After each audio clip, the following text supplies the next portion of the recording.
One thing I would ask, because there's a number of people that wanted to speak, so if each one of you, as the general has, to keep it concise, because we would like to give everyone who wanted to a chance to speak. So if you could each take a few minutes, and thank you.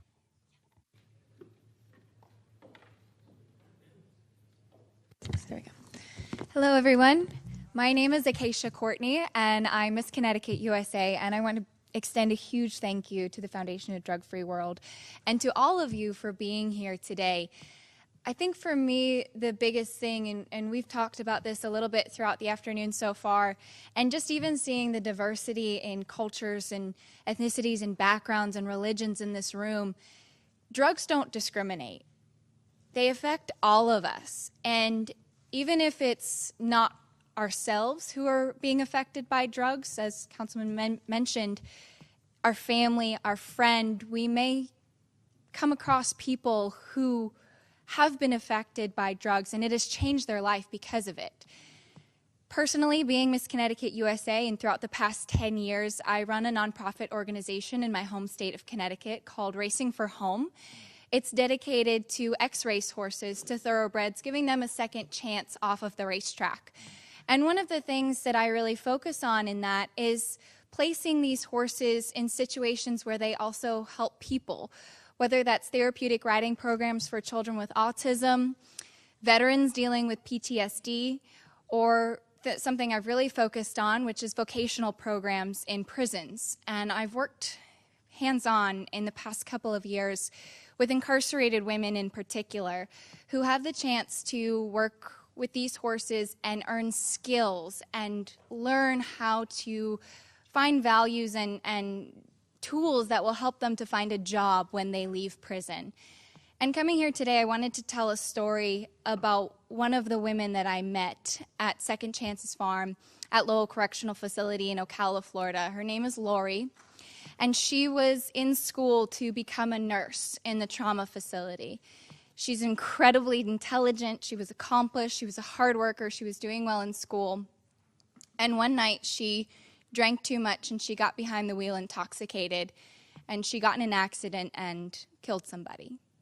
And now she's in prison, and because of her good behavior, because of her eagerness to learn, she's in this program where she gets to work hands-on with horses. And she said to me, Acacia, I'll never be able to become a nurse now because insurance companies don't want to touch her because of her background, because of her past, because of one decision that changed her life forever. But she found a new way that she can learn about medical issues with horses. She can find friends. She finds confidence and value in herself. And that's something that I also wanted to touch on. Prevention and education is important, but we also need to make sure that we take away that stigma of people that are looking for a second chance, because that could be anybody. And being there at that facility, I realized that one bad decision, and that could be me, could be one of my friends. And I think that it's important for all of us as a society across the world to make sure that we are welcoming to people who are looking for a second chance in whatever it is that they've done or looking to do in the future, because as the Foundation for Drug-Free World also focuses on, we're looking towards the future. And hopefully, with our decisions, we make good decisions, but we help those who have made a poor decision make a better future for themselves. And that was a story that was so impactful to me and has really made me think about life a little bit differently. And I hope that we all can remember that, because as we've mentioned several times, we're all here for the same reason, and that's to make a drug-free world. And it all starts with one person and believing that we're all worthy of a second chance. Thank you very much.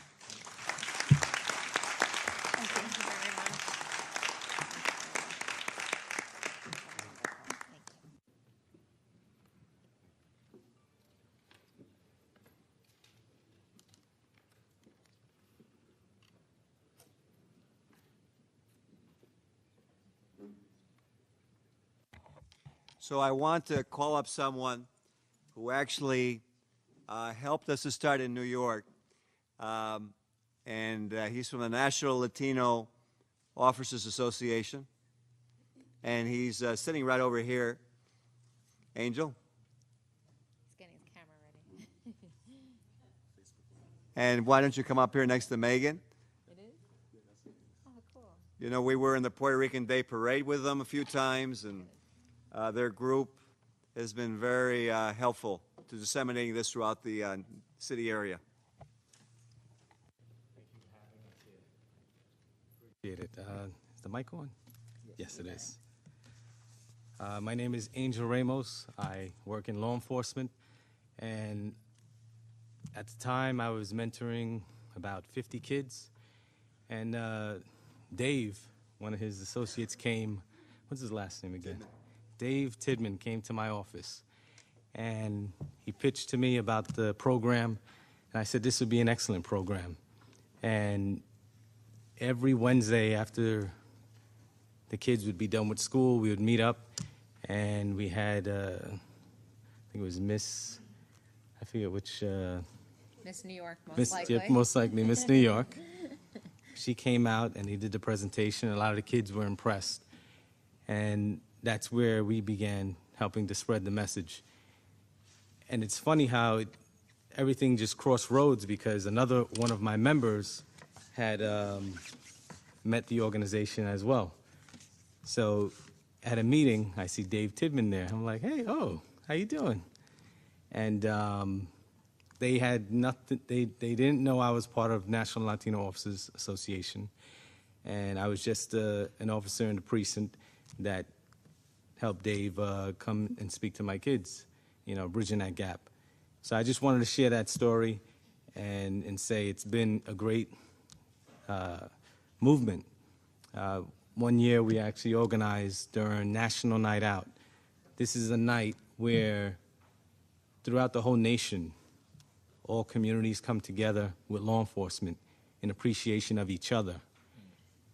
So we set up throughout the city tables in the Bronx, in Brooklyn, in Manhattan, and Queens. And I think I manned like 3 tables. I went from Brooklyn to Queens to, you know, and everybody else is doing that to get this message, this very important message out. And just reading the booklets and everything, it is simple. And, you know, so from there, I want to just say this. I didn't expect to come and speak today. Meghan forewarned me, and I wrote this up real quick. Our communities, our families, our little boys and girls can resist drugs with the very messengers in this room.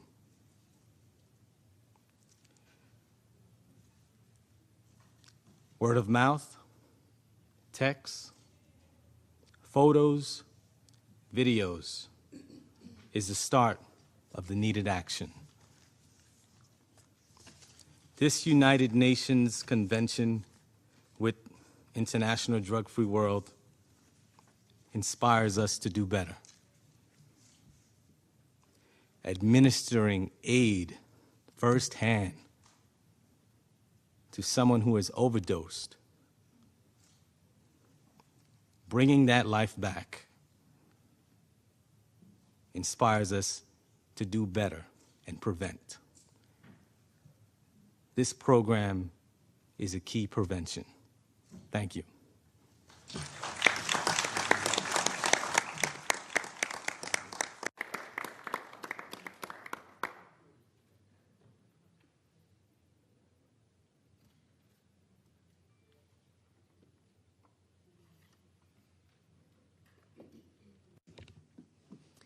Okay, thank you very much. Our next speaker is Miss Jade Eilers from Miss Teen, Ohio.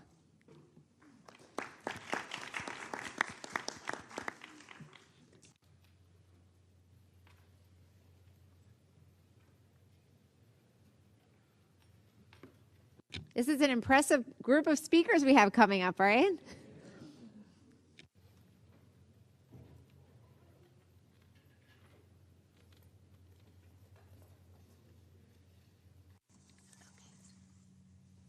Hello, everyone.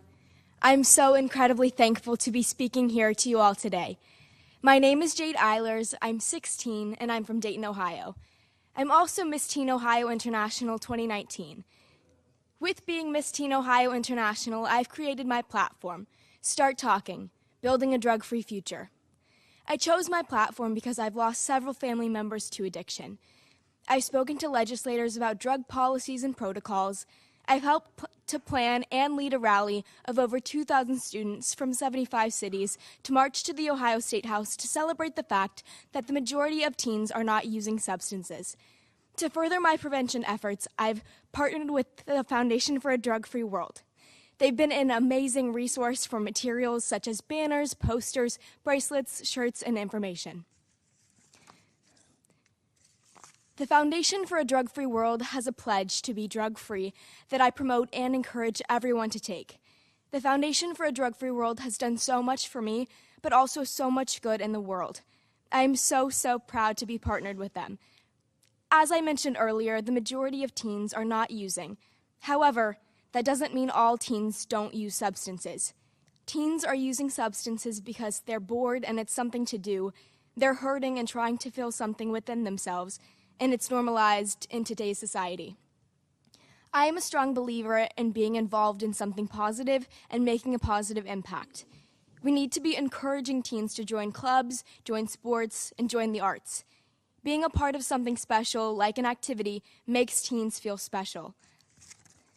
Teens deal with a lot, whether it be family problems, school stress, or friend drama.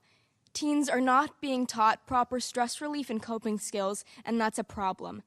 Some adults think that just because teens are teens, that they can't feel as much or have less emotions. That is not the case.